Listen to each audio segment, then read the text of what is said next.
All right. We are now live. We need a sound and vision check. How are we looking here, folks? My eyes aren't doing too good. Never mind your eyes. I'm going nuts making arts over here. You do whatever you want. said vision check. Can you Somebody see said us? something. Can you hear us? You'll have to look there instead of on What your books smart- did Bunny write, please? That's a good question. I was wondering the same thing myself. I have no idea what books Bunny wrote. She did the cover art. That's what she's talking. That's what she's talking. It's not there. Yeah. Scroll back down. Okay. Bunny will have to say. Hello, Douglas. So are we getting Yeah, everybody says we're 4x4, 5x5. We're doing good. 4x4 or 5x5? Honey Bunny, Jeff There's wants a to know what books discrepancy. you've written. He's interested. There's a discrepancy. That means you go back and reevaluate. Yeah, you can start with that. I'll get to that later. Okay. Anyhow, first thing is you notice the cover art. Eva's been doing some work where she's interacting with AI to create art of various types. There's something there, little one. I write books about evil, terrible stuff you don't want to know about. Okay. Okay. Horror books. I like horror. But anyhow, so I said, why don't you come up with a Hard Rock University, based mine, and we can use that as a thumbnail. And she did. That was one of the first little things. Right now, she's working on Escherized finding equipment, but she's just punching things. I did some romance novels, kinda. And Jeff says, oh, the IRS. Yeah, the IRS is definitely a horror book. Yeah. Anyhow. 87,000 Shades of Terrorist. Yeah. Ooh, look at this one. Wow. I don't know if you can show it on the camera. I probably won't show it to darn. Look at that, folks. It's not too bad. Go back to one of those bulldozers. I'll go back to one of my bulldozers in a minute. First, I gotta download this. Oh, wow. Darn, I gotta go back to bulldozers now before I download all... Let me download all this beautiful stuff first. I got plenty to talk about. There we go. Yeah. These would all make great scenes in a video game. Yeah. I can see the video game these would go in. Yeah. Oh, wow. Anyhow, first bit of news is, as you can guess, Eva's feeling better. She went to the doctor. They did their thing, and it was anticipated she would feel better, but she seems to be doing well, and she is feeling much better, which was, as I said, that part of it was kind of anticipated. So she's doing well, and that's good.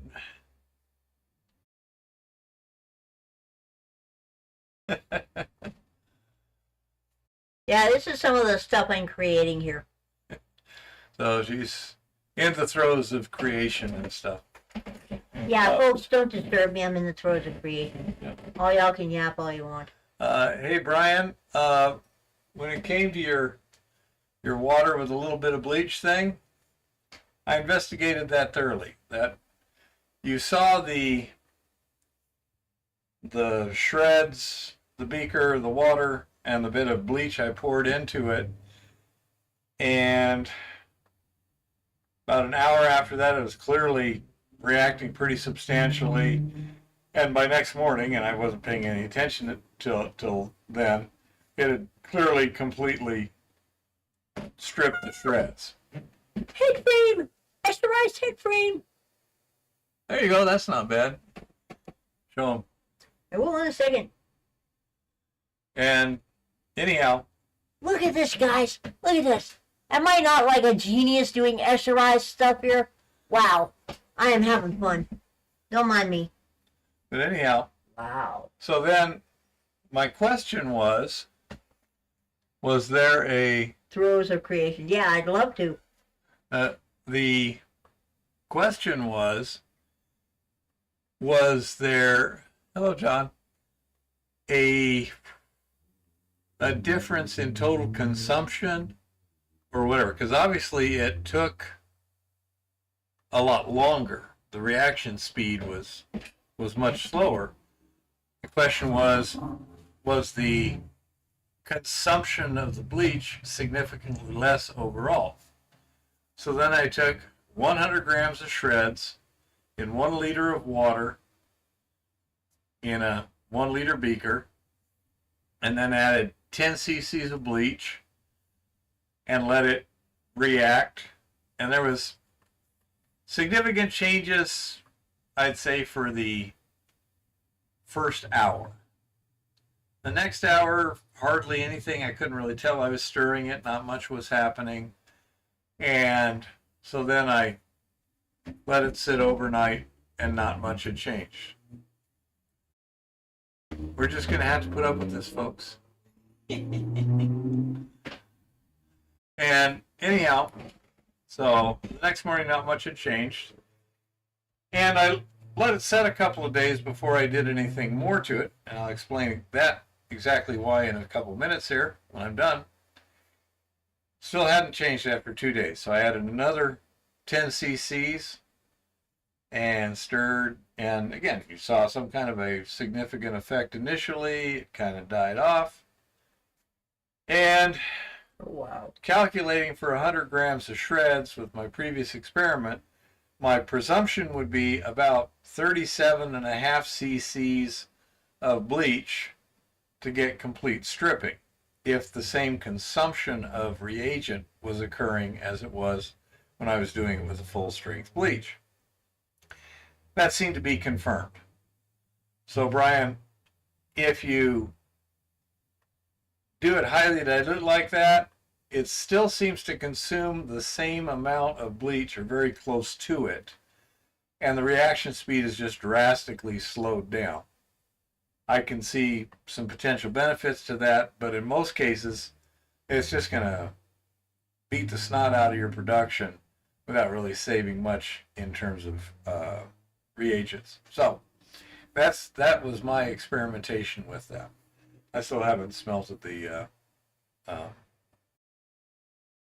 silver chloride down to a bead yet.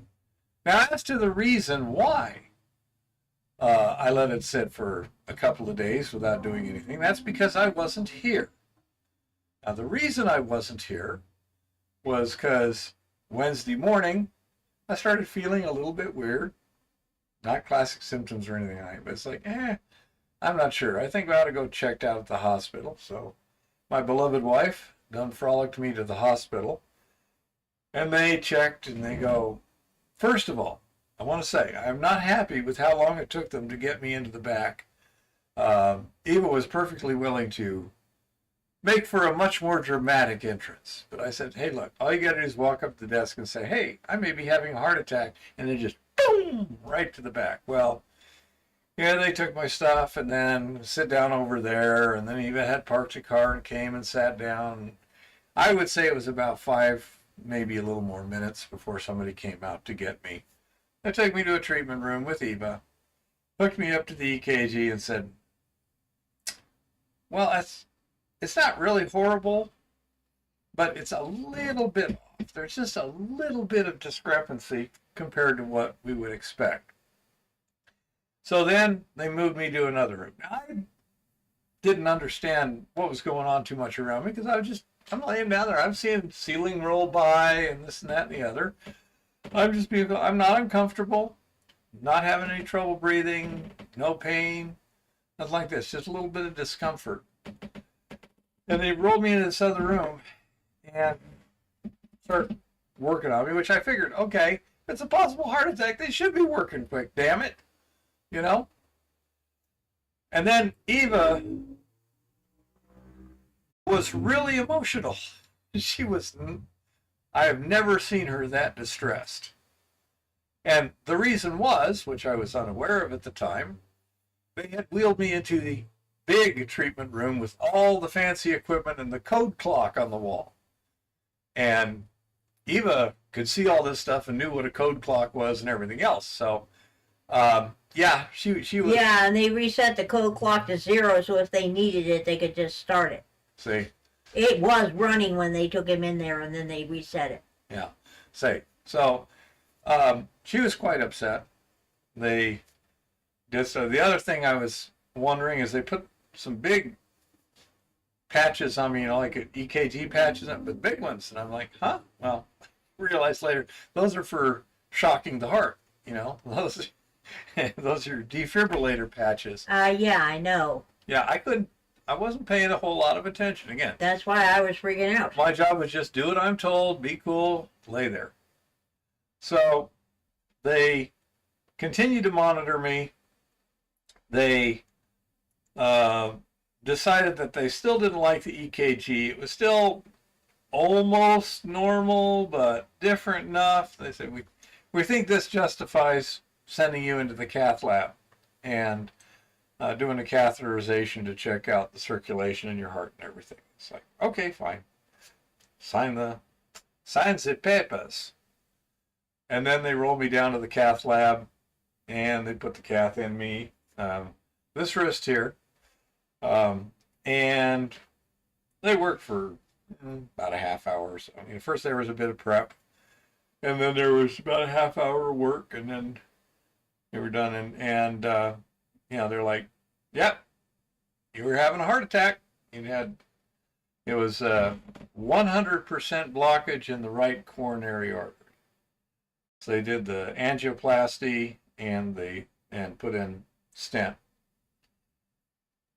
From a subjective standpoint, wasn't bad at all. Okay. Then they moved me to ICU basically for a little over 24 hours. The next day, sent me out in the afternoon. I'm feeling pretty normal right now.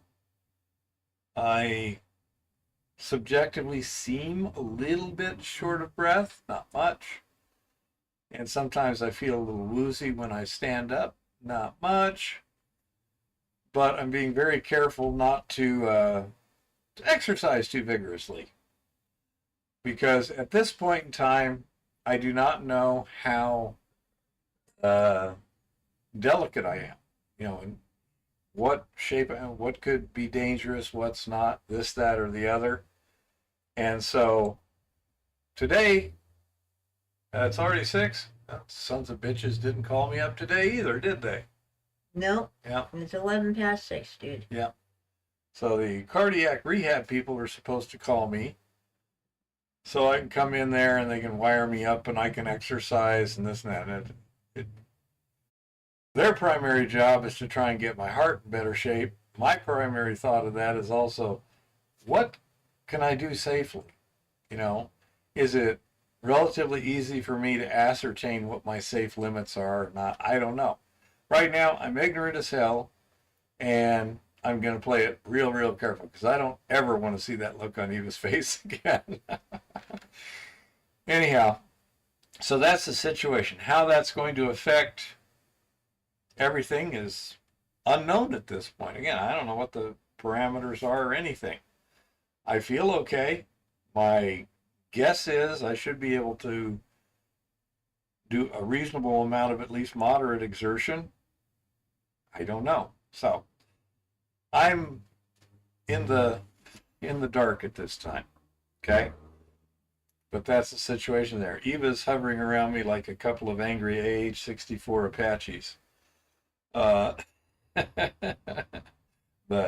yeah, she really wants me to survive this. Well, I'm really pissed off because we found out after the fact that all this shit was probably done.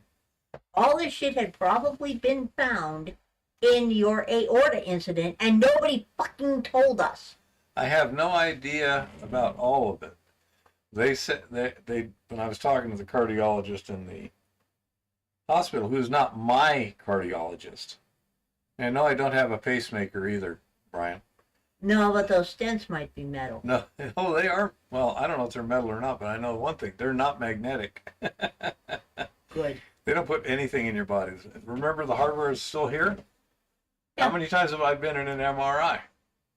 Quite a few. Well, Completely non-magnetic. I don't know if you noticed, but the sling I have down there. Yeah. It lists on my paperwork, be sure to tell people that you've had that sling if they're planning to put you in an MRI. Yeah, but that's just to let them know.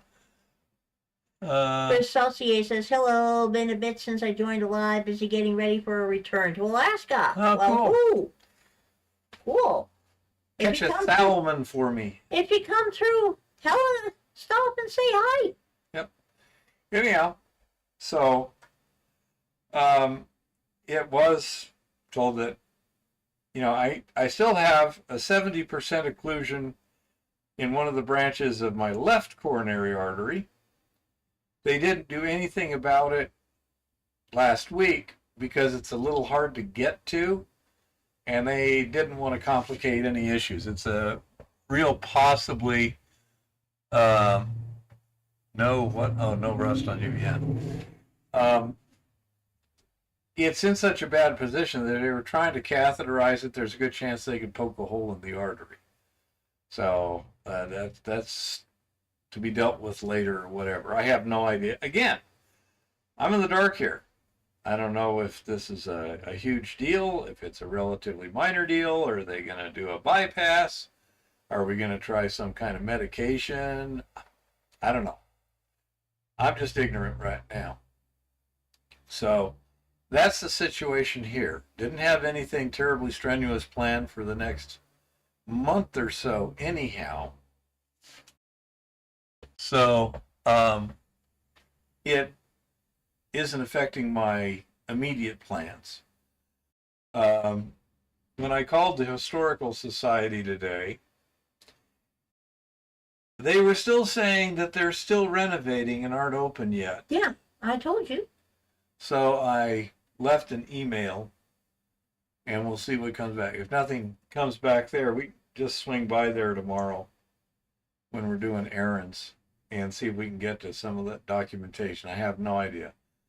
They're taking years and years and years to build their new museum there, and in the meantime, all the information they have is completely inaccessible. Who knows? Might be able to go to the Independent Record and look at old stuff there, but I do not know. The Independent Record is what purports to be our newspaper that's been in operation since Helena was a brand new boomtown and stuff.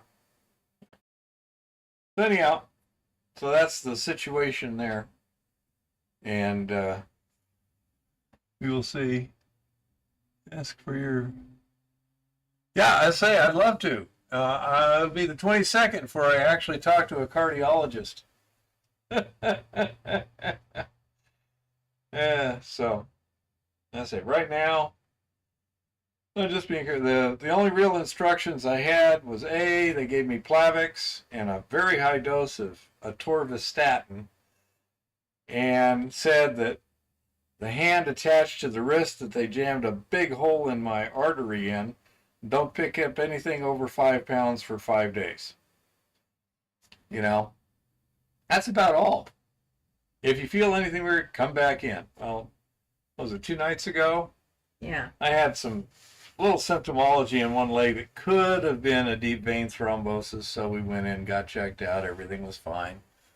And so, yeah, I'll be perfectly happy to frolic back to the hospital at the slightest excuse. The question is, again, what is going to be my physical limits, and what are my safety limits? For example, if we're up at top of the hill and something were to happen, it would take about an hour to meet an ambulance coming the other way, Yeah, or else, we'd have to call Life Flight. I might be going through that way. I wasn't a liberal passing through acting like a friend. I heard you just being busy trying to find something on my phone to show you. Brain won't multitask well. Okay. Yeah. Douglas Pohl says, go online using your MyChart and send a message to your primary care. We have not registered our MyChart, the MyChart thing, Douglas. Yeah, well, I say it doesn't. We are not set up with MyChart. I mean, I know their phone number. I can give them a call, leave a message that way too. But right now, he doesn't have a whole lot of data either. I want to try and get a hold of these stupid cardiology rehab. They were supposed to call today. I called Friday. and they checked everything and said, well, it's a little late on Friday here, so they're going to call you on Monday. Okay? So call St. Peter's, schedule. Honey Bunny says, I want to start a new CIA newsletter called Ask Me No Questions. I'll try to keep my lies to a minimum. Oops, I lied. Yeah. Schedule, cardiac rehab. And Honey says, my limits are if I break something, take a rest before continuing. Hey, Jean-Francois says, hi all. Jean-Francois, you missed the fact. He had a heart attack. And yeah, honey, that's exactly why we have not signed up for the My Chart. So, anyhow, say exactly what the situation is. Don't know. I signed up for My Chart, Douglas, and I got locked out of it, and nobody can get me back into it. And I don't want my tools out there, thank you. So, as I say, we got a lot of testing and checking and investigating and this sort of things and that sort of thing. So I'm more concerned about that 70% obstruction in the left coronary artery branch. But for all I know, it's just a little branch or something too. And they say, it's no big deal. Or it's like, we'll do a bypass. I don't know. So I'll have to talk to him and such. Yeah, Chris, it was, the whole incident was highly traumatizing. Was for her. Damn right. She was most upset. Well, yeah, and then I did not like that doctor. Yeah, I didn't like that. Douglas, I have called tech support multiple times. I'm not stupid. As far as I'm concerned, they can stuff it with their damn My Chart. When I want an answer, I call. Yeah. Because then I get a human being. Yeah, so we're kind of old school in some ways. But such is life. So, anyhow, we will see what we will see on all that. Okay, I already talked to Brian about the bleach and the water. Dave Vanderwall, are you here? If you're here, please speak up. We had a guy over here on Saturday was doing some work down in Butte, and he's not very knowledgeable, but he's very enthusiastic, which is a dangerous combination. But anyhow, one thing that came up with his apparatus. Go ahead. Honey Bunny says, I got 13 different official notices from 13 different places I never heard of about how their servers had been hacked and my personal data was stolen. So far, no compensation has come to me. Yeah. Well, that wouldn't surprise me. So anyhow, but one of the things in his situation, he was trying to direct electro-win out of the leach solution. And he brought some samples over of the electrolytic debris over, and we did some smelting and stuff. And didn't find any gold. Don't think we found any silver. We had a little teeny bead of white metal, which I presume was nickel or chromium, something like that, because stainless steel has that, and he had put stainless steel for both his electrodes. So I want to reiterate to everyone else, you do not use stainless steel for the anode. Your anode will corrode. Unless you got like carbon anodes. And since this stainless steel was used for both electrodes and he left it running for like a solid week, it was pitted. Yeah. It was rusted. But anyhow, so what you wind up doing is plating some of your really resistant metals like, chromium and nickel onto the cathode. That gets mixed in with your deposits, and once it gets into the bead, you're never getting it out, sort of thing. Well, normally, Douglas, we have no problem if we actually call the office. We will get an appointment. Yeah. So, anyhow, This is not a just big go city. down there. Yeah. And stand in front of them. Excuse me. It's a small town. It's pretty easy to do those sort of things. But so when you're making electrolytic cells, do not use stainless steel for the anode unless you have a darn good reason and knowledge to do so. Just use a sacrificial steel, carbon steel anode. Just ordinary, run-of-the-mill structural steel like you get at Home Depot or whatever, the steel company. 1/8 inch by 2 inch strap is what I use. But anyhow, just wanted to reiterate that. And I still haven't seen Dave show up, so I had a little something I wanted to say to him. And I would reiterate that when somebody actually who knows what they're doing gives you step-by-step instructions on how to do it, going and doing it however you like, completely screwing up, is probably a stupid idea. Just saying. Honey's just talking about the fact that she used to have a personal physician, one of the kinds that makes house calls. Yeah. And yeah, stainless steel corrodes in reducing environments. The protective oxide layer gets punctured and corrosion ensues. An anode, if you got an anode, almost anything will corrode as an anode. Say carbon is the exception, but it's hard to get good carbon anodes, and then you still have to you're gonna have to punch your voltage to do that higher too. Yeah, Douglas says something there. But the situation, this is not an uncommon thing for people to want to send me a picture and say, what's happening? It's like, I can't tell from a picture. That's why I had him bring over samples so we could play some games. But when you have a situation where you're not sure of things, you should have had gold in this, no gold is showing up, okay? You don't do bigger Chris bets. Dossier says, are you talking about a silver cell? No. No.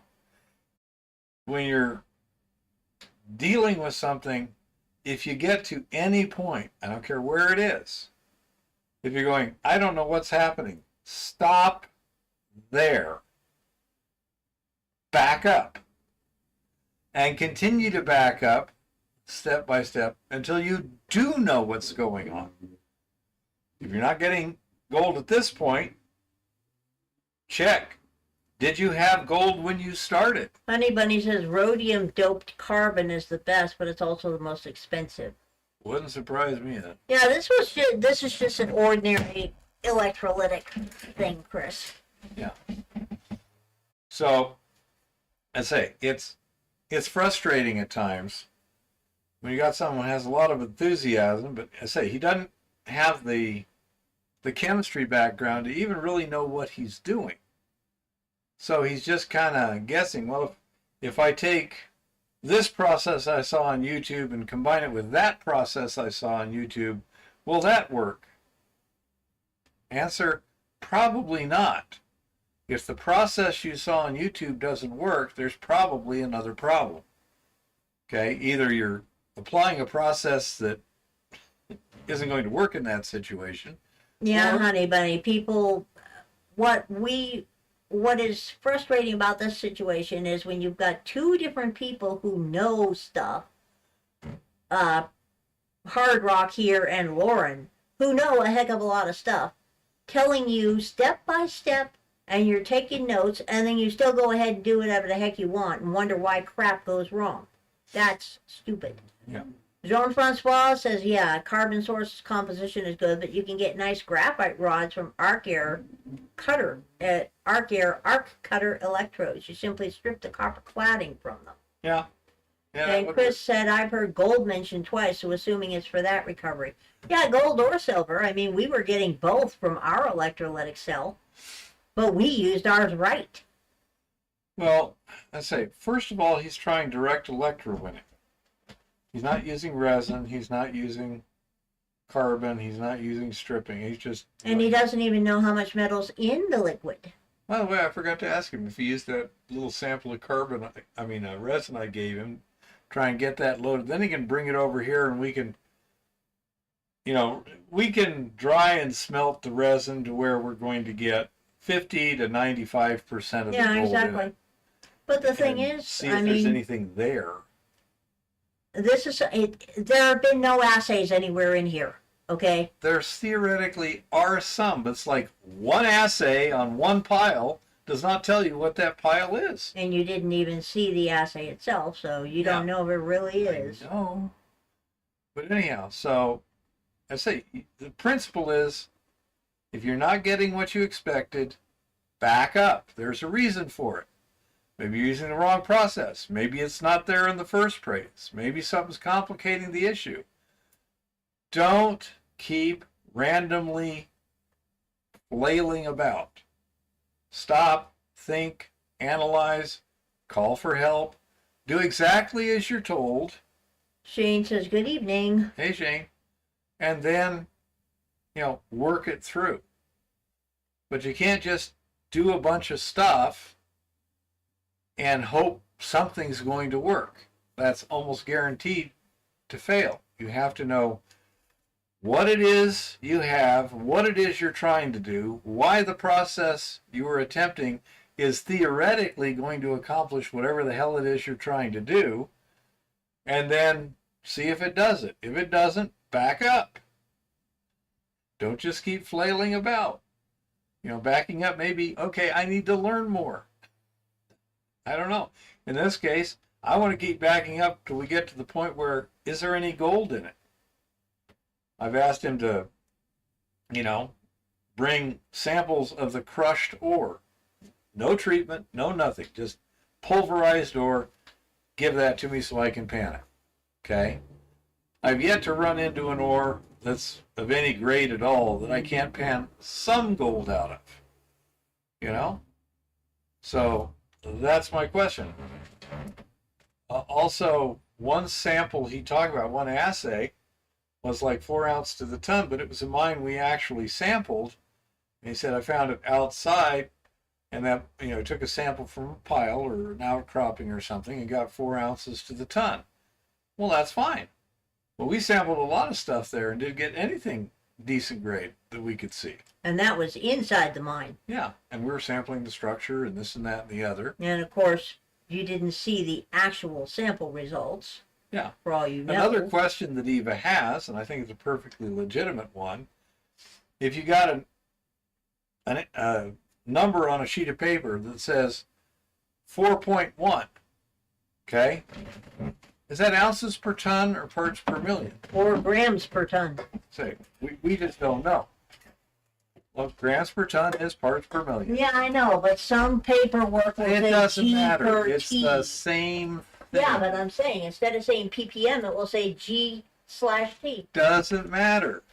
The question You're making is the point. it part per million or ounces per ton? Don't matter how the parts per million is designated. Yeah, but what I'm saying is that's a way that people can misread it. How can you misread 4 parts per million versus 4 grams per ton? It's the exact same thing. You can't misread that. You can't accidentally misread ppm as something that looks like it might be O/T. Well, grams per ton doesn't look like O/T either. Okay? Joan Francis says what? I got offered 3 kilograms of sterling silver jewelry scrap. What's a reasonable price to offer? What's the large refining outfit's purchase price for that? The large refining outfits right now are paying about 5% under melt for the silver. Okay? So if your sterling silver 0.925, you figure out how many ounces of sterling or how many grams of 395 that would be, 3 nines fine that would be. And the big guys, last time I checked, which was a couple of weeks ago, were paying 5% under melt. Okay. Chris Saucier, Douglas Poll is right. It's grams per ton. Yeah. And it's actually grams per metric ton. I think I usually metric see ton it. is a large T, but it can be spelled out as Tonne. If you Yeah. see it spelled that, that means a metric ton or 1,000 kilograms, or about 2,200 And I'm telling pounds. you, you would think people would not mistake G/T for ounces per ton. I have seen it online multiple times. Really? Yes. Now, was it immediately after the number, or was it up like in the legend sort of thing where it says all things were reported in? I mean, does it say right after each number G/T? It did on some of them, and on Okay. other ones it said all things are reported in G/T. But there are people on the forums Yeah. online that mistake G/T for ounces per ton. Yeah. So you need to make sure you get your units right. The difference is about 34 to 1. Well, of course. And usually, results in this part of the United States will be reported on a fire assay as ounces per ton. But on a wet chemical assay, they very well may be in parts per million. But you have to be very careful to make sure you know precisely what units it are, because, 1.6 parts per million ain't crap. It's pretty darn good if it's ounces per ton. Kodak says the cheapest is if the silver is marked, leave it as it is. It's identified. Yes. And that's another thing, Douglas. Some of them are parts per billion as opposed to part per million. Yeah, they could be. That's something we discuss a lot on the forums on Reddit that deal with gold and silver. People get assays from things and they're misreading them. If you send it to a big lab, depending on what test you ask for, it may be reported in parts per billion. Yeah. Absolutely. And in parts per billion, you're probably going to get some in almost anything you throw at a lab from around here. And that's the thing, is like if say it said parts per billion and you thought it said parts per million and the number was 124 parts per billion. Yeah. Well, 124 parts per million would be 4 ounces a ton. Yeah. See what I'm saying? Pretty close. Yeah. So there are all kinds of ways you can misread an assay report. Yeah. I say, so his next visit, we'll ask him to bring the assay reports. We'll ask him to bring some pulverized ore. One nice thing with the hand panning, if you've got ore good enough for a small miner to process, I should be able to hand pan some significant gold out of it.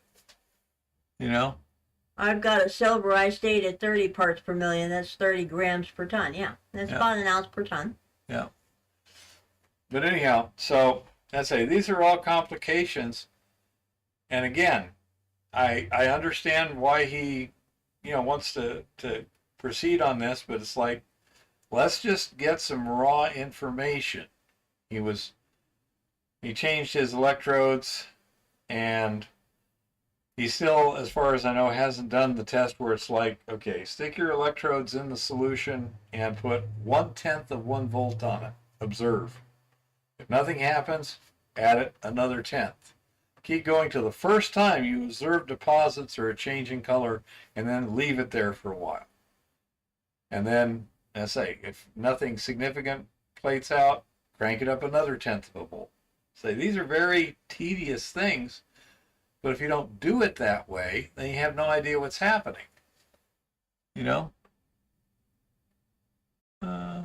If you can't pan it and see it, keep looking. Exactly. Hi, Lars. Hello, Lars.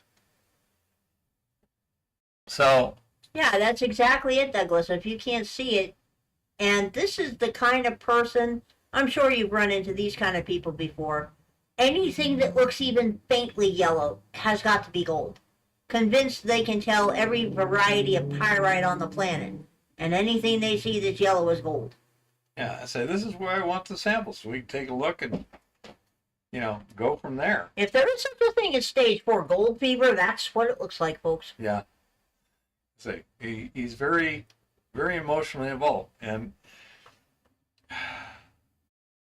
it doesn't matter whether it's a girlfriend or a business or fishing or gold mining or whatever. If you're too emotionally involved, you're probably not going to make good decisions. If you really like fishing, you're going to be out there whether or not they're biting at all. If you really love someone, you completely ignore a lot of obvious stuff to everyone else. Everyone else going, whereas you're going, everything's perfect, and they're not. So you have to avoid letting your emotions control things to the extent you can. Everyone has some emotions, okay? If you didn't have any emotions about it, why the hell are you doing it? The emotion might be, I just need money. But, there's going to be emotions.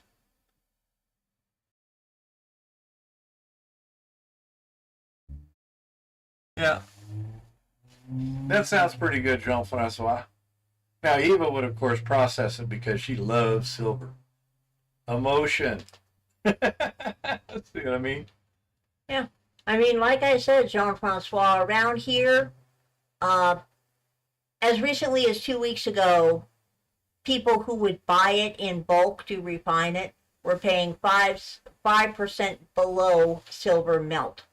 And if you were selling gold, like you had 14 karat gold, they were paying 5% below the gold, and they keep the silver. So, yeah, that sounds about right. Yeah, exactly, Douglas. And what I'm saying is, even if it's pyrite that has a heck of a lot of gold in it, it usually does not look like gold. No, it looks like pyrite. Yeah. Yeah. And you can't recognize every form of pyrite either. Yeah. I mean, the last time we were looking at something, in this particular case, biotite was being mistaken for gold. Yeah, I've done that. Yeah, when we were out looking at those particular mines. Yeah. And the silver mica, the mica, because of the angle of the sun, was being mistaken for gold. And pyrites were being mistaken for gold. So. Oh, yeah. Well, one time. Yeah, Shane says, I mined in Arizona and seen gold that's green, in tint, light green, brassy tint. Remember when Chris from Bullhead City brought us that rock, and the pyrites had oxidized just enough that they really looked gold. Yeah. And they weren't classic pyrite cubes either. Yeah, they weren't the pyrite shape. But when you got them in the pan, as soon as I crushed it up and got some concentrates that weren't oxidized on most of the surfaces, it was pretty obvious what it was. Oh, now I am annoyed. Okay. You're not going to believe this. Okay. The disembodied voice is about to rant. I don't believe it. So, somebody finally figured out you can tell if you're throttled on X by asking Grok to analyze your profile. And if a huge number of posts come up and Grok gives you a nice description, you're not throttled. If only if you show, then you're throttled, and Grok will say it can't analyze you. Grok just analyzed my profile and said that I'm dishing out failed AI art. Failed? Ooh. Failed AI art. Because I'm not using Grok to make my AI art, because Grok sucks. So as I told everybody, it's delusional and generally full of shit. And yeah, Kodak, gold can be black from oxidized mercury. Yeah. Well, and things like sulfides are easy to test in a couple of different ways. Number one, if it's not malleable, it's not gold. If you take a piece of it and put it between a pair of pliers or put it on a steel plate and tap it with a hammer, if it turns to dust, yeah, that ain't gold. If it does, and if it is malleable, and I had this happen to me once, hit it with nitric acid. Brass looks a whole lot like gold. Yeah. But under nitric acid, they behave dramatically differently. Yeah. Well, I had a couple of that was kind of exciting, though, for a few minutes. I had a couple of things that looked pretty odd under my microscope that came out of top of the hill, and so I introduced them to acid, and it's like, yeah, this is something other than gold or silver. Yeah. Because I know what silver looks like when you hit it with acids. Yeah, well, as I remember that one, because what it was a cartridge case that it got in with the ore when it went through the impact mill and just shredded it. These, really, really pretty pieces of fractal metal. And I wasn't horribly excited because when I saw that much in the pan, it's like, the odds are pretty hard against. Jean-Francois says 3,000 grams times 925, 5% net profit is 4.5 ounce Troy. Not worth my time setting up a one-time garage operation. Yep. Home refined metal has to be discounted again at time of sale. Yeah, exactly. Yeah, you're not going to get full price for it anyway. As a Eva would like it for the metal itself, just so she had it. Oh yeah, that would turn into moles. Yeah.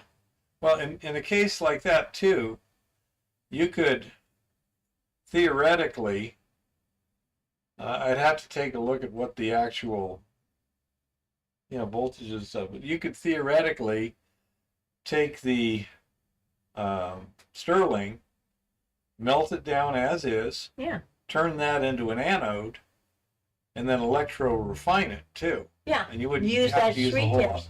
You wouldn't have to use a whole lot of acid to do that. Yeah, we could use that street tips method. Yeah. With the acid test kits, what's the average usable life before buying or making use? I haven't really used them, so I don't know, John. If anyone knows, speak up. If I ever hold your keyboard.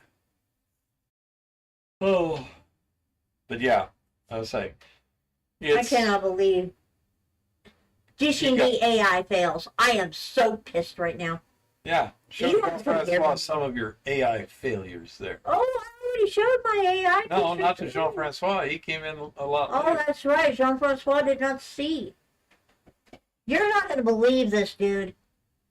Of course, nobody else commented either. Nobody said a single word about my art. Well, everyone commented on the thumbnail. Yeah. Not everyone, but a lot of people did. This is a head frame with stairs in the style of Escher.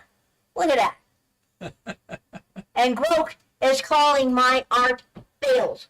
You want to see another fails? I'll show you fails. I got lots of fails in here. I got things that people have been passing around and asking if they could save and using as their... Look at this one. The Patriotic Wolf of Wall Street. You're going to love this. Look at that. The Patriotic Wolf of Wall Street in stained glass. Is that not freaking cool? And a stupid freaking AI, yeah, Groke, which is a piece of crap. I use DALL-E 3, thank you very much. I use a real AI engine. Groke can stuff it. Disgusting.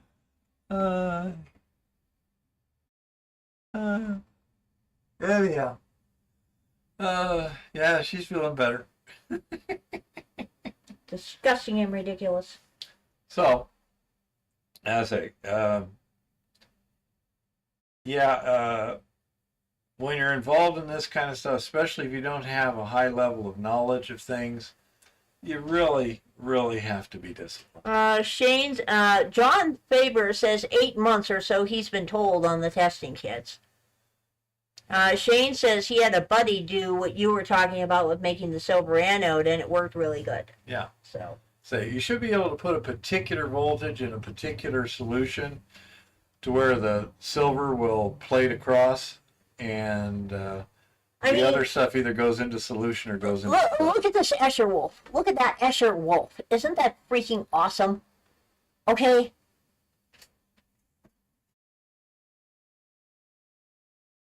Kodak, it used to be way better 2 updates ago. 2 updates ago, I was getting decent pictures out of Groke about 90% of the time. And I use the same test prompts every single time so that it learns and gets better. Okay? And then all these updates started, and now it doesn't work at all with any of my prompts. So I stopped using it. Yeah. As far as I'm concerned, Elon can stuff it. Anyhow, so, I think some of the art she comes up with is really amazing. I really do. That's why I suggested she do the thumbnail for the live stream today. And it's pretty cool. She's having a good time. She also had a good idea for a romance novel this morning. Look at that. Isn't that like the most amazing Escherized piece of equipment here? Kodak says the silver acid test died a long time ago. Almost never used the silver test. The gold seems to still work. Okay. So I really don't know. I presume the gold test is like a certain concentration of aqua regia or something to that effect, but I have no clue. Oh, I have no idea either, but I do know that the people I've talked to have said they replace their testing chemicals about every 6 months to a year. 6 months to a year. Okay. And they keep them very tightly capped. In the dark. In the dark, cool, dry, Yeah. The whole 9 yards. I don't know how much of it's necessary. UH versus Florida starting CYA next week. Blessing, Keith. Okay, you take care. Yeah, some sort of a. It's a football game that's Yeah, I'm figuring it's a football game. either or some kind of game. So he's gonna be watching that. You take care, Douglas. See you next week, Douglas. Oh. But yeah, and if you do a test and it doesn't seem to match what you think it should, redo it with a different kind of test. Send a sample to a different lab.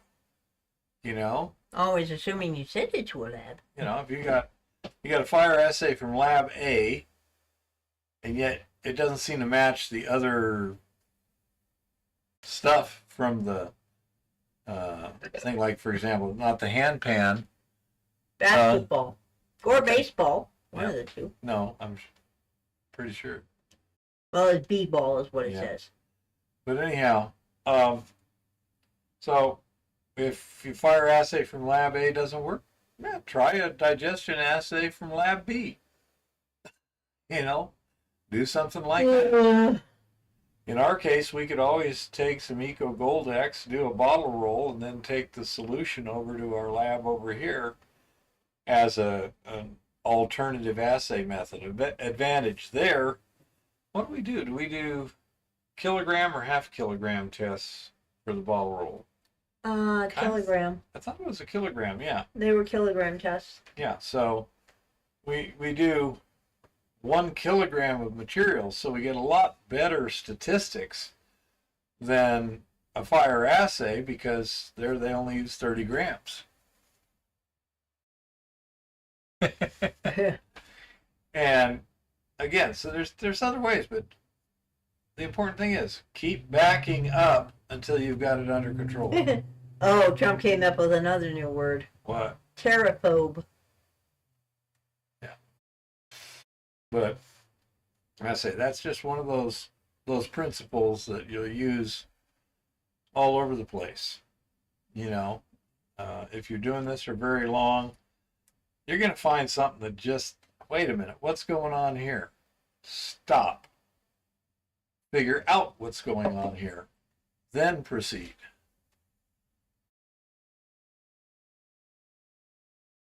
John Francois says, yeah.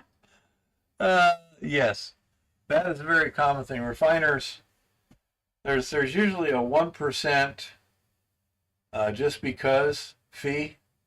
It's not official, but it's real. When I was working at the, Chem Gold mine, they said and it was a gold mine, they said if you take one of their gold bars, melt it down, pour it into a mold, and take it to them, they're going to, the maximum you're going to get is 99%. So that's what the assay will be. Then they'll charge you their fees on top of that. But the gold itself magically loses 1% of its purity just because it's, melted into a new shape. And that's the way it is. Don't whine about it. Don't get upset about it. That's just the way it is. That sounds awfully scammy to me. Hey, if everyone does it, it's just business.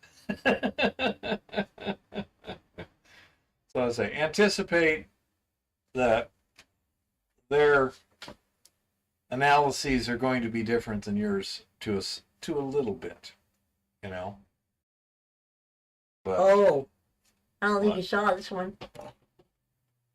And with my Escher hourglass. No, that's you can show people there.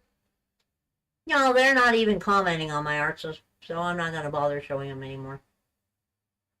Green gold is an alloy, much like purple gold or electrum. Yeah, I've seen green gold. I like Black Hills gold. I like the colored gold. Yep. What's the evaporation temperature of gold? I think it's well over 3,000, isn't it? You can Google it. I'll Google it on my phone. I didn't even know the shit evaporated. Everything evaporates. I would guess tungsten is like 5,000-6,000 or something.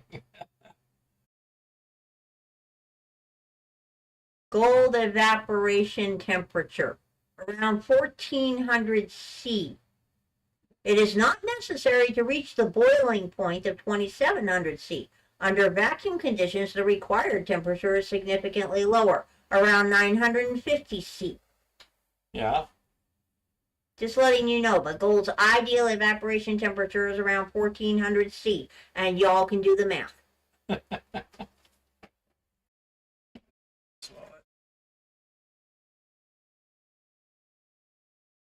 20 kilograms of dental school bridge alloy for practice bridges. Yeah.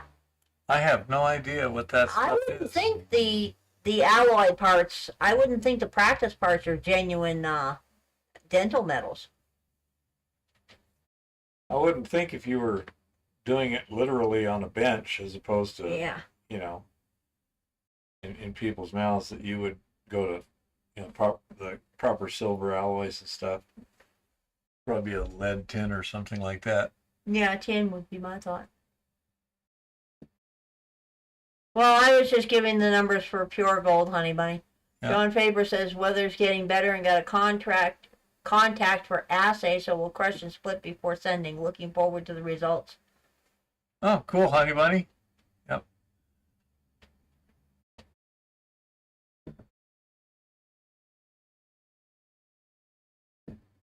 Oh, you betcha, Brian. Thanks for all the information you've given me, and I said it was interesting because I expected that it wouldn't do hardly anything, but it sure did. It just took a lot longer, and they did a nice job of cleaning. That first little bit I did, you know, at the end of the live stream, it actually did a pretty good job of cleaning it. Yeah, because my thought was if you were in no tearing hurry, you know, you get a 5-gallon bucket full of the shredded stuff and mix up enough liquid to cover it and leave it alone for a week. It would certainly reduce the fumes. Yeah. You know, you'd be dealing with a much more benign solution. Palladium, platinum, gold? Jesus, that would be some good stuff. Tin is worth some good money, but much less than silver, yeah. Yeah. So, as I say, it was an interesting experiment. I had fun with that one, Brian. Thanks. But Kodak says he went to a high school where they made gold jewelry using a lost wax method and the centrifugal casting. Yeah. Centrifugal, yeah. That way you get pretty guaranteed results.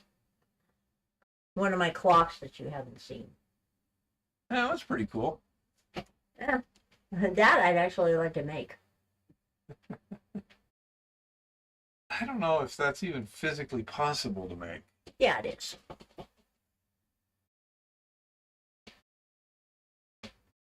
That's absolutely physically possible to make. Probably. Yeah. There's nothing impossible in there. Well, Escher does some pretty strange stuff. Would using a bubbler help the pail for agitation? If you needed agitation for the film, that wasn't a problem. Okay. So, say it was the actual absolute consumption of bleach was about the same. It's just somebody the speed used of reaction. my prompt for an hourglass in Midjourney, and look what came out. Yeah, Lord, that's cool. Gorgeous. And now you see why I want to subscribe to Midjourney. Oh. Hey, Jason.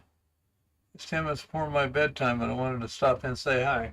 Well, just for your information, I had a heart attack last week. I'm feeling okay, but we're not sure exactly what my condition is yet, so I'm being real careful. Brian says, wonder if a sonic agitation would help.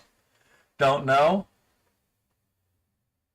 And, I mean, that's just an excellent test. Give it a shot.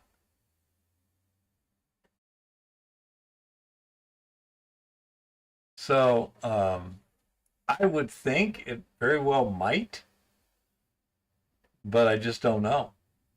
And is a sonic agitator for X-ray film stuff going to, I mean, it really makes it expensive to enclose a volume as your reaction chamber if it's going to be a sonic thing. On the other hand, certain other things, it might make sense. Take care, Jean-Francois. See you next week. So anyhow, it'd be interesting to try because then you'd have an idea of other reaction stuff. I was talking to Lauren on the phone when symptoms hit, and it wasn't the classic symptoms either. I've got a spot in my back, which is a misalignment there that hurts all the time, on a regular basis anyway. And it started hurting, and then I started getting a little bit of kind of pressure in the left side of my neck and, in this part of my face here. Not real painful, just a little bit of pressure, a little bit of pain. As a matter of fact, when I close my eye right now, it feels about the same amount of pain. And it just, this is pretty weird. That's not what I usually feel, so I'll go get it checked out. Good thing. I had that artery back open in less than 2 hours. But no, it was not exercise induced. Honey Bunny says high power ultrasound would make a huge difference, but you don't really need super careful packaging. And Kodak says, is Lauren's fault then? No, I think it's probably because I was using a cell phone and the radiation did it. No, Lauren's fine. Yep. Nothing going on with Lauren that we know about. Yep. Lauren's doing okay. The other week I helped him put a track on his excavator. So, I say, he's doing fine over there. And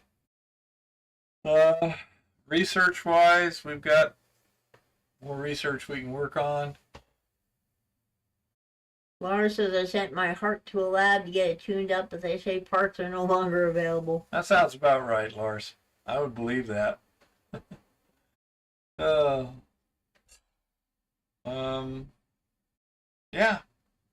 Say, I don't know. I tried calling the guy that has the mine in the third world country today. Maybe somebody could tell me.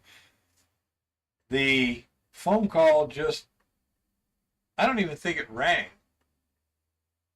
Let me try it again, just for jollies.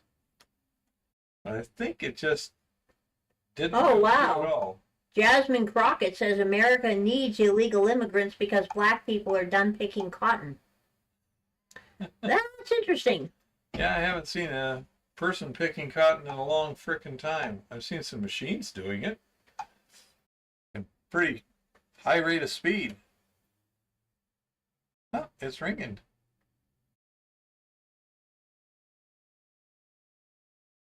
Wow. See what happens here, folks. Hey, Brandon, how's it going? Oh, pretty good. Yeah, I tried calling you earlier today. It's kind of weird because I was just trying to find out because your phone it didn't ring, it didn't go to voicemail, it didn't go to anything as far as I could tell. So I thought, let me try. Okay. I thought that might be the case. Your partner said he was going to send me some information that the government had done about that structure there. that they've done some exploration work and such. I've never seen anything. So, yeah, say if you can email that to me or whatever, I can. That would be very helpful. And I just presumed you weren't able to get the samples up here in a reasonable time, and by now you were probably back down there. I'm doing my live stream right now, so I'm being very circumspect about my language.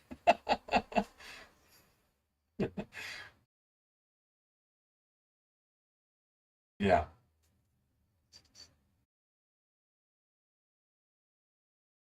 Hmm. Uh-huh.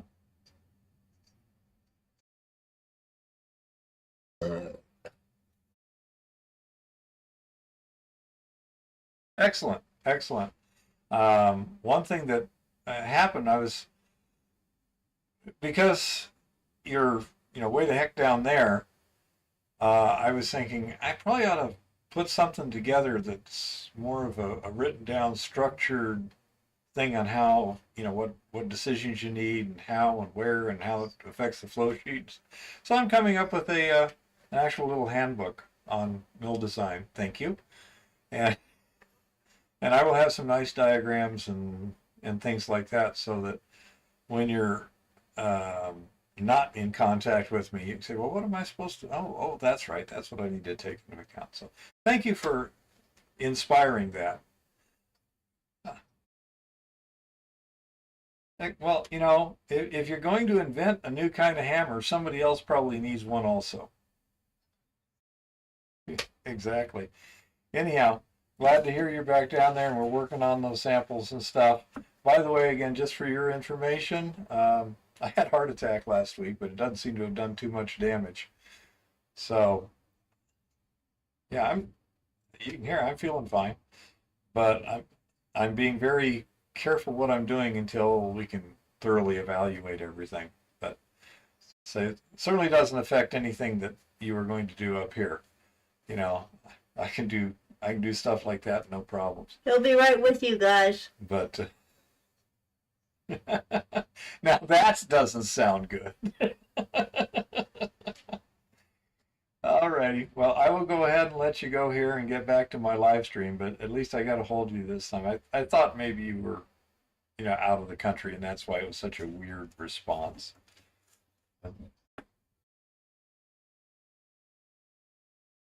Uh-huh. Hi, God's country. Hi, wage slave. That sounds good.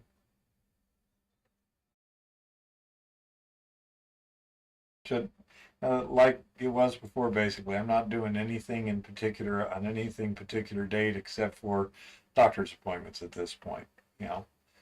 So I don't have any field work planned, so it should be very easy to set something up. Okay? You betcha. You take care. Bye-bye. Well, apparently it was the fact that he was out of the country. Why it acted so weird. Let's see. Adventures in God's Country. Hello, adventures.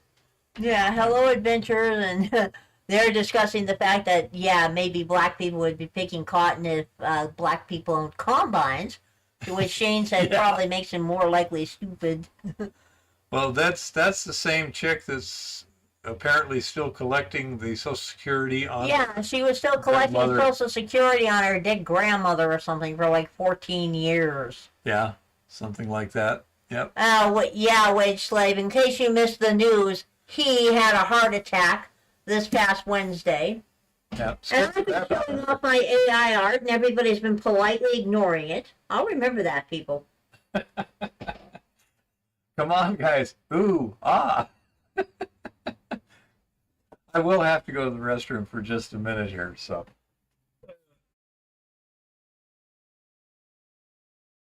Just saying.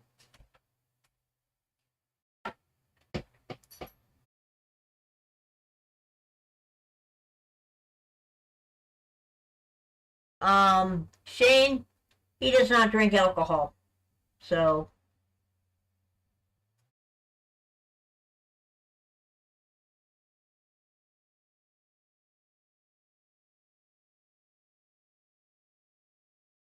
But anyway, other than that, not much has been going on around here. You want to see the wolf again, Lars? Sure. Lars actually wants to see the wolf again. Now the question there is, Lars, do you want to see the Wolf of Wall Street or do you want to see the Escher wolf? Because there's a couple of wolves in here. This is one of my many Escher wolves. Right there. You can't see the fine detail very well on the phone, but oh well. And yeah, that's one of my Eschers. This is another one of my Escher wolves right here.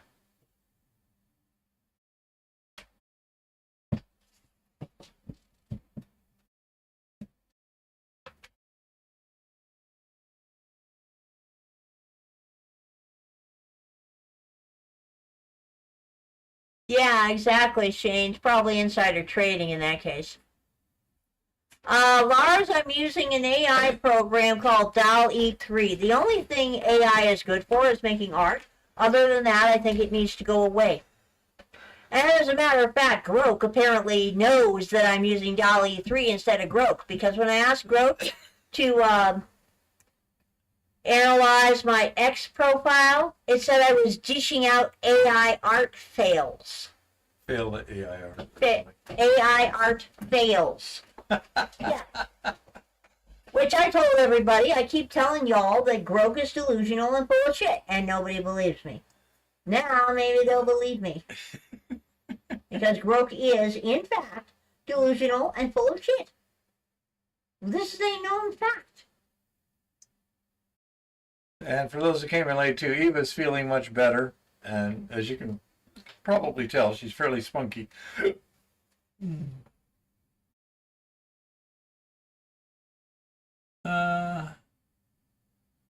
So, anyhow, anyone got any questions or anything at this point? Thank you for that idea last week, Brian. It was fun testing it out. Pretty simple to do.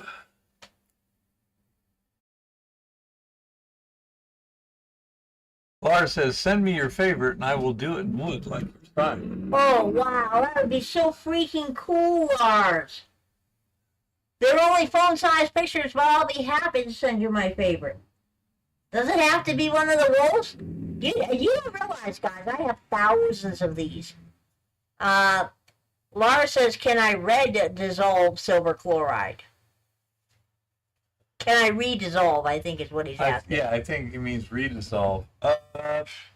Silver chloride itself really doesn't dissolve in hardly anything except, I think it's sodium thiosulfate. Fixer. You know? Yeah, Grok is broke, honey, and yeah, I figured it was engineered for weapon systems. Personally, I think it all needs to go away. Yeah. Adventures in God's Country says, I'm asking Grok where all the gold was in my area. His reply is the same place Fort Knox gold is. Yeah. So... Thank you, Lars. The silver chloride doesn't dissolve significantly in water or in nitric acid. I think it may dissolve in ammonia, but I'm not sure. There are definitely certain things it will dissolve readily in, but not water or nitric acid. So that's how you can precipitate the silver out of the nitric acid. Then you let it settle to the bottom and decant the nitric, you know? Okay, Lars, thank you very much. That is absolutely amazing, Lars. I will send you one. Yep. I have done so many. It'd probably be one that's looks really good, essentially in black and white, because that's how we have to do it. Well, all my Escher pictures, well, there's quite a few of the Cthulhu Eschers that are colored. Yeah, but I mean, that's what I'm saying. Take that into account. Oh, yeah, absolutely. You know? Silver hydroxide with well, this is silver hydroxide soluble then. And Wage Slave says, I Right. keep that ammonia far away because I want to live. Yeah. Yeah. Yeah, Lars says he needs to put his router back into use. Well, I actually was looking at the idea of getting some wood rounds and transferring some of my simpler Escher designs onto the wood rounds and wood burning them because they are really cool. Yeah. Brian Smith says converted to silver oxide with sugar. Yeah, or you can convert the silver chloride direct to silver with steel wool and a little bit of ferric chloride. That works real well because it's pretty simple, and you wind up with granular silver.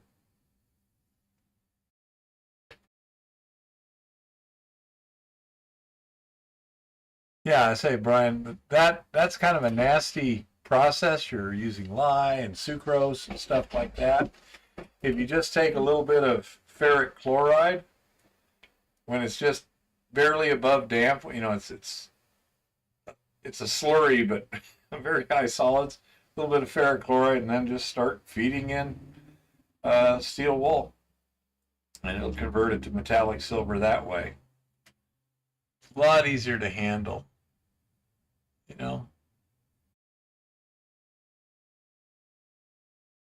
This last washing of gold precipitate. Okay. I don't use the aqua regia and sodium metabisulfite sort of stuff to precipitate gold, so I've never gotten into that chemistry. Yeah, I actually did zillions of Cthulhu's. Yeah. Rinse 20 times at each step. Yeah, well, I didn't do that. I just rinsed it a couple of times and then smelted it right down to metal. Seemed to work pretty well. The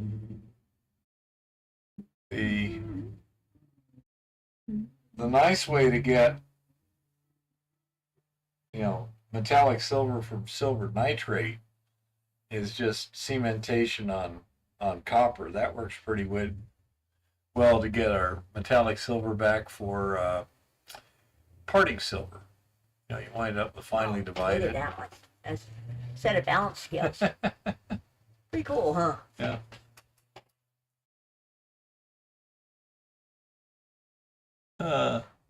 But yeah, the whole. Sorry about this, but my eyes aren't doing too good today, so I have to get pretty close. Yeah, I imagine it would. But as I say, when Eva's doing the parting, eventually her parting acid winds up with so much silver in it that when it cools down from the parting temperature, you're getting crystallization of silver nitrate. Yeah, I get these very pretty silver nitrate feathers. Yeah, I mean, silver nitrate, I think, dissolves well over 1-to-1 with the water. But when it's like that, then you can just neutralize the last bit of the acid, or just add.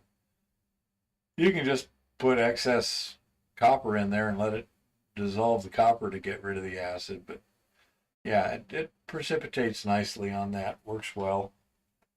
Oh my goodness.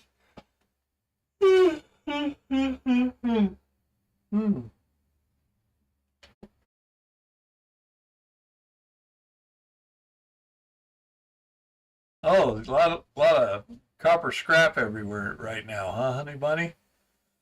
Wonder, I presume that would, yeah, it's owned by somebody, so you're not supposed to be picking it up. You know, out, you get through all the storms pretty good, honey bunny? You said you were in a little hollow there that generally everything goes over top of you, and you're high enough above the creek so that you don't worry too much about rain. But you guys got pounded pretty good in that neck of the woods there for the last almost a week. I presume there's a lot of people that are kind of having a tough time of it. Hopefully not too bad. But yeah, that's, what is it now? 20 dead? Something like that? between the storms and the tornadoes. You know, I really like when you're having that kind of weather. Ryan Hall, y'all And channel. usually He's cheap pretty to good. get sudden mass values of copper in a hurry. I certainly would like one of those that's not illegal. Yeah. Yeah. Eva likes that too. Later, Kodak. Take care, John. That's how come she's got tons of it. Good night, John. Yeah, Lauren went and bought a furnace that's designed for reasonably good sized castings and sand casting stuff too. So he's pretty good shape.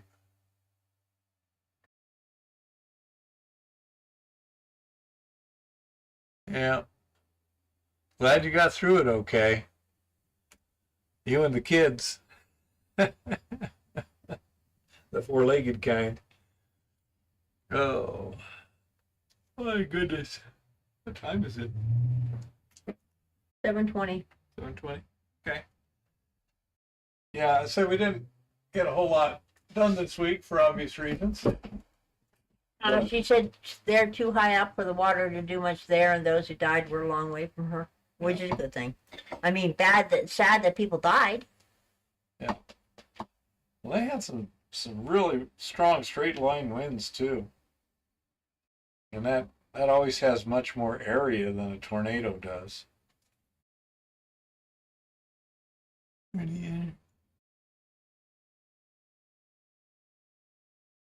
No, works fine in a graphite crucible, Lars. No problem at all.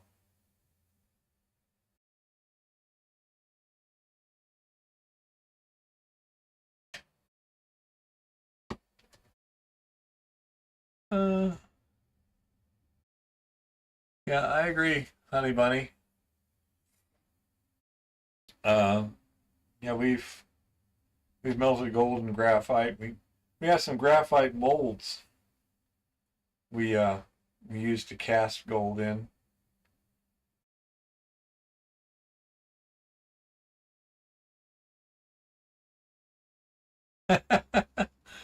Yeah. Well, just make sure that you don't start too early, or you'll freeze your butt off, or something off. Yeah, this is one of mine. You hadn't seen one of my steampunk Eschers. Yeah, you showed me that one. Yep. Everybody right now is copying the prompt in their own AI engines to see what they come up with. Okay.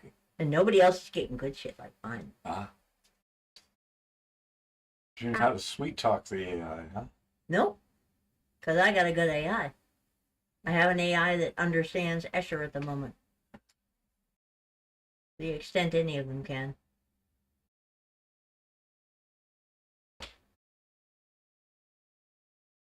Well, yeah, some places are more wind resistant. A lot of people have to live where the jobs are and things like that. You know, farmers can't exactly live on mountains too well. But so I think, yeah, the next week or two, it's probably going to be more in the research end than anything else. I say with Brandon, it's going to be a couple weeks, but the nice thing is, little one is, Yeah. by the time he comes here, he's going to have assays too and analyses. Yay! So, yeah, a pretty good look at everything. Honey says she's going to make her own crucibles. High quality clay and can use cleaned carbon in place of graphite and do well enough. Yeah. Steam cleaned carbon. Ah. Wherever one does that. Oh, well, does anyone have any particular subjects or topics of discussion or anything at this time?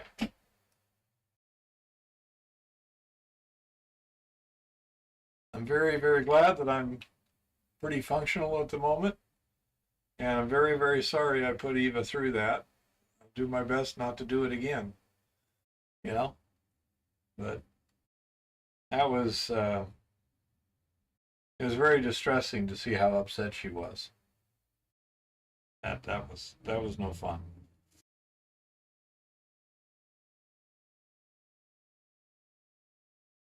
I don't know. If you raise goats, are you a farmer or are you a rancher? That's an interesting nuance I hadn't really considered. But if you got cows, you're not a farmer, you're a rancher. No, if you're a goat, I think you're a Well, farmer. no, you can be a dairy farmer too. Yeah.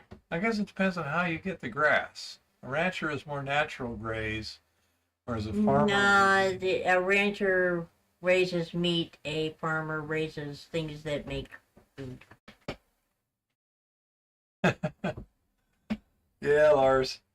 I don't know. But yeah.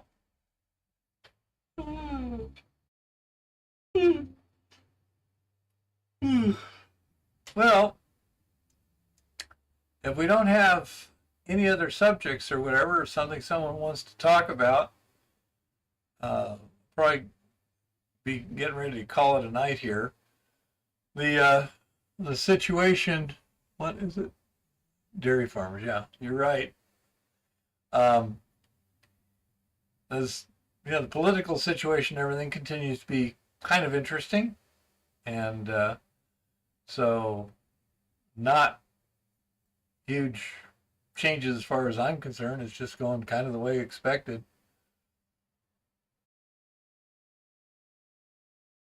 Yep. You go to the county record. Juan is asking a question here. Uh-huh. Oh, there's a long one. Cool, John. Say what, who, where?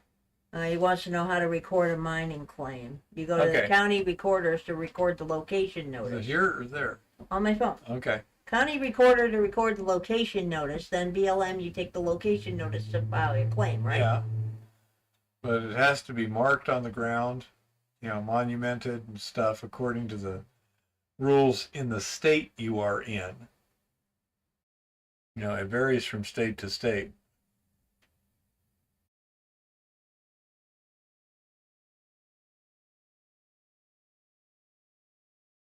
Okay. But say I don't really see anything new here, so I'll probably. Your resin precipitation seems to have worked well. You mean when you're stripping the resin, John? I presume you mean you're stripping and then electroplating the resin. Yeah, it took us a while to figure these things out because, strangely enough, the people who make this stuff don't seem to know how to use it. Why does that have to be? I say it's just strange that we've got to reinvent the wheel so many times. Okay, John. Glad we could help out. Are you getting good recoveries in general in terms of from the gold into solution and from Where do you solution? find out whether land is open for discovery? Would that be on BLM? Generally, the land status is for everything is at the county recorder's office, and then you have to verify if it's government land, if it's withdrawn, and that would be BLM or Forest Service. Either one of those will probably have maps that you can use to determine where potentially claimable land is, and they should also have the information to let you know what's withdrawn from mineral exploration. There you go, John. Yep. Without the titration, you can't tell what you're doing. I mean, that's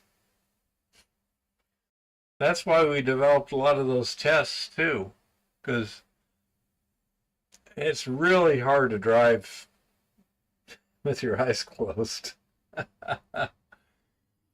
So, you are aware, John, of testing the stripping solution for gold by using the copper strip? Hi, Mr. Virtue. Hi, Mr. Virtue. I had a heart attack last week, but I'm doing okay. or as okay as you are. You know, you can. But yeah, John, were you aware of that little trick we came up with?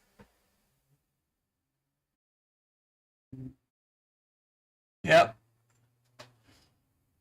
I said, no, if you know that you still got golden solution, you don't need to test it. But to get an endpoint, that's what it's really good for. We basically use the criteria of if you can't see any visible gold deposition after 5 minutes in circulating solution, you got it stripped real good.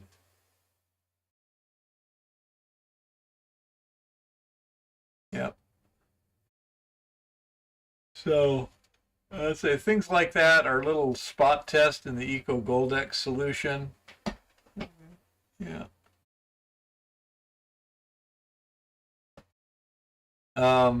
Are you aware of the spot test for gold in the Eco Goldex solution? I'm not sure if you get any KD4, but I think, what's his name? Tricky Dicky said you can put in a couple crystals of hydrazine sulfate, get the same example.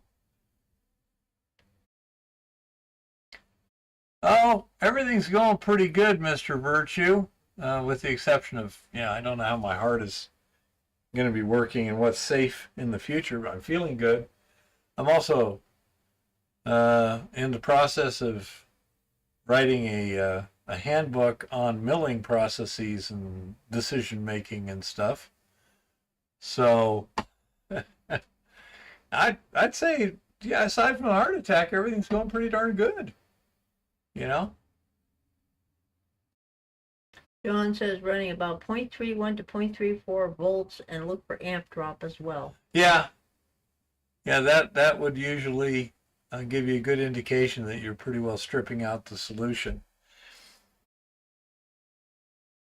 The copper strip is more sensitive, but if you're running a lot of gold in the solution, you'll notice when you get it pretty stripped out, the amp drop will definitely occur. We've seen typically from a max amperage dropping by 3/4 or so when it's fully stripped out. Yep. Something out there. Yep. And it'll drop pretty darn fast. Yep.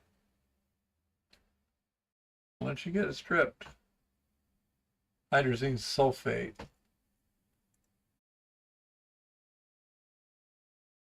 Oh, you don't need much of the hydrazine to do the spot test. A couple crystals is what he was saying, and I'm presuming he means like granules or small crystals. Depends on how they make it. What you're going to get, but he was something on the order of 1/100 of a gram per test.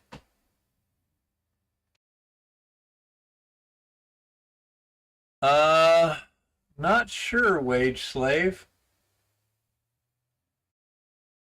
I mean, you can use, I believe, silver nitrate in a very dilute nitric acid solution too. I'm not sure. Minor disruptions in the heart. Solution is water, lots of water, hot or cold. No, it wasn't minor disruptions in the heart. It was a myocardial infarction, 100% obstruction of one. I don't know if the whole or just a branch of the right coronary artery. Yeah, it was a real heart attack. Yeah. Yeah. Symptoms weren't very dramatic, but everyone got pretty excited there.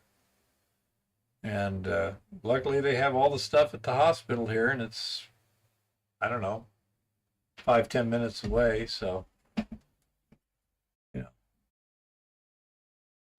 yeah, it doesn't take very much hydrazine. I'm pretty sure that Tricky Dicky said just a couple little crystals, in each well on your spot test will do it. Yeah, it didn't work on ours, but yeah, we use the KD4. You can also KD3, use KD3. You can also use John stannous says chloride, but it doesn't he work as well. noticed and had not tried a spot test yet. We'll do more research before trying. Yeah, that's nice to evaluate whether your resin is loaded or not. You know, we've got sample taps after each resin cartridge, and so, and before the whole thing also, so that when we see that a particular cartridge is no longer changing the spot test, you know, the before and after are the same, it's like, okay, that one's loaded, we pull it out, move everything else up. But again, we're not guessing. Yeah. And that's And when somebody very suggests comforting. a method to you, you follow their instructions exactly. I usually have to invent the method. That's the problem. But I'm saying, when Brian was telling you what he was doing, you took notes and you followed the instructions. Yeah, I followed the instructions and then took it from there. I am taking more naps since the incident of last week. I am noticing that. I presume poor oxygenation or something like that. That's my guess. I don't know. We'll be learning a lot more over the next week or two.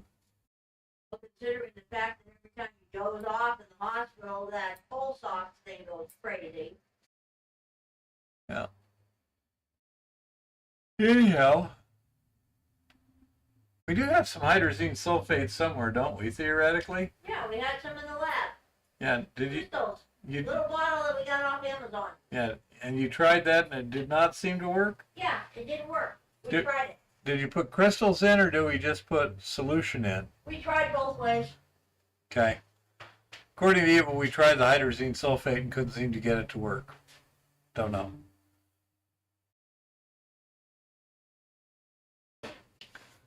So, I know we used stannous chloride and it also worked, although not as well as the KD3. Yeah, and we still have stannous chloride too. Yeah, so stannous chloride solution will also work.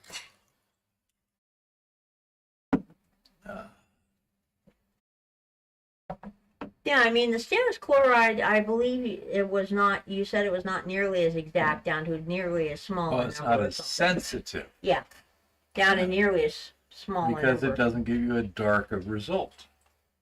Yep.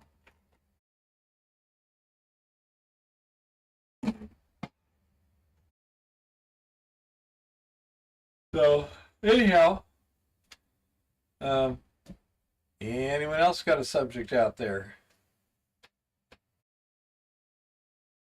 As far as I know, I mean, we got some. The guy who used to make it died. His partner with the kits had some left over in storage and everything, and he was perfectly willing to sell it. But I don't know if he has any more. I know it is not being produced anymore.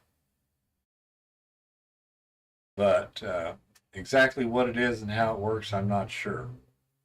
Yeah, it would be helpful to know. Well, yeah. It'd be nice if everyone told you all their secrets.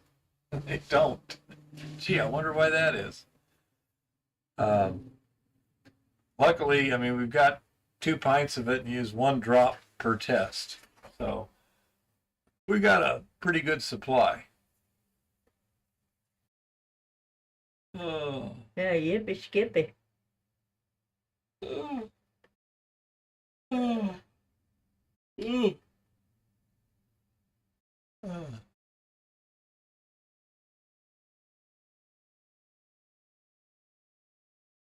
I haven't seen Tricky Dicky in a while either. Yeah, we haven't. Him and Chris. Chris showed up a couple weeks ago. Rock Butcher must be busy also. Yeah, try that, John. Try stannous chloride. basically put a drop or two in the well, and then your solution, and then just to make sure, dilute your solution to about 1/4 and do the same thing, and make sure it's working properly. But yeah, it seemed to me that the stannous chloride did a good job of precipitating the gold and getting the color. And you do need to use a clear solution, i.e. no solids dissolved, suspended in it. That will really make it hard to see your result. We usually use a centrifuge to deal with that.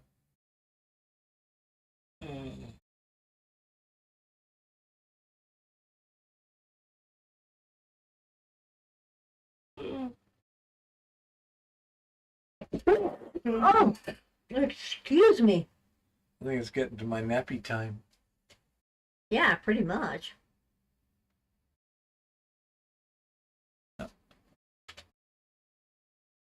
can even go down to the craft store and get sheet tin nowadays. Little sheets of it and stuff. Yeah. Nitric isn't the easiest thing to get, wage slave. It's real expensive to ship too.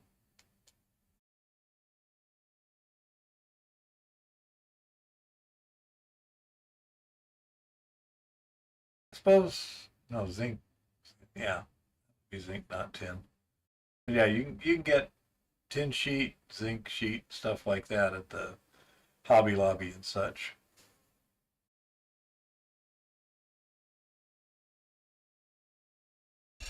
Okay. Stumper. I wonder if the sodium metabisulfite would work on that too. That's an interesting question. I wonder if sodium metabisulfite would do a good job of precipitating the gold from the Eco Gold X. I am not sure. If somebody's got some, could you give it a shot? Let us know. Yeah, because we were looking at trying it when I read my iron out bottle. Remember I mentioned when I read the iron out bottle and I said, hey, wait a minute, iron out is nothing but sodium metabisulfite. Didn't you say that drops gold out of stuff? Yeah, it drops gold out of aqua regia. Yeah, and we had never tried it with anything else. Yeah. Be interesting to try. Okay.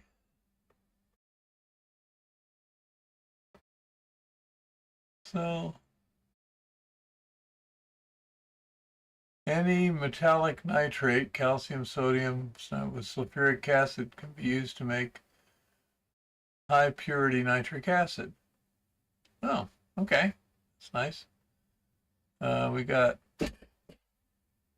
a lot of copper nitrate we've been generating.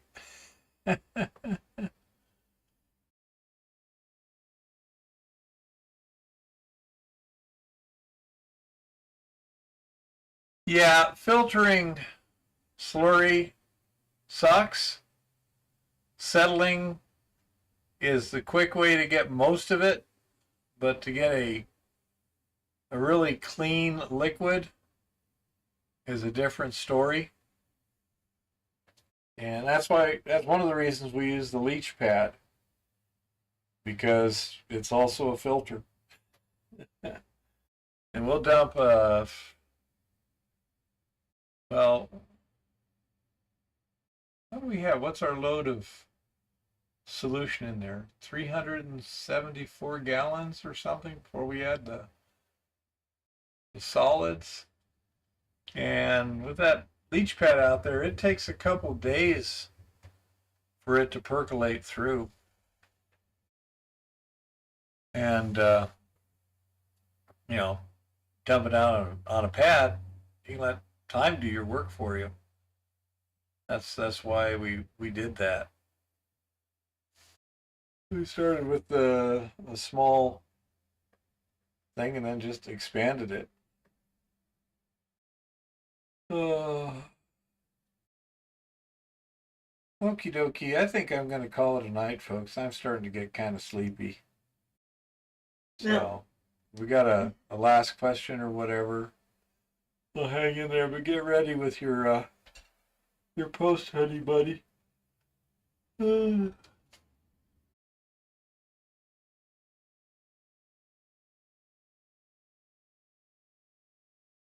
Yeah, exactly, honey bunny. That's what Eva wants to do. That's why we're saving up the copper nitrate.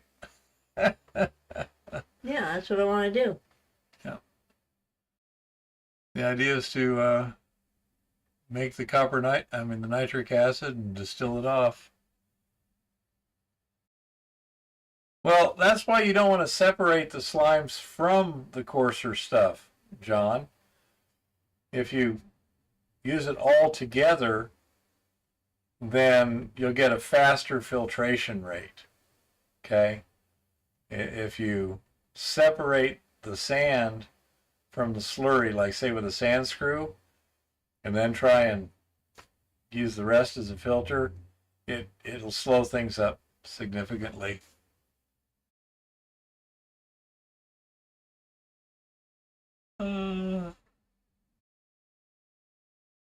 Okay. Well, everybody, I'm going to call it a night. Take a nap again. My old chem teacher mixed a lot of shredded filters. Oh yeah, yeah. To make a diatomaceous earth is a good filter preheat also. You know, you can buy that separately, and that'll give you pretty clean filtration.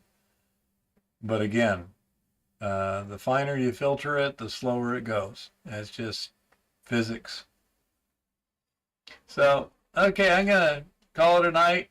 So, happy prospecting and keep it safe out there.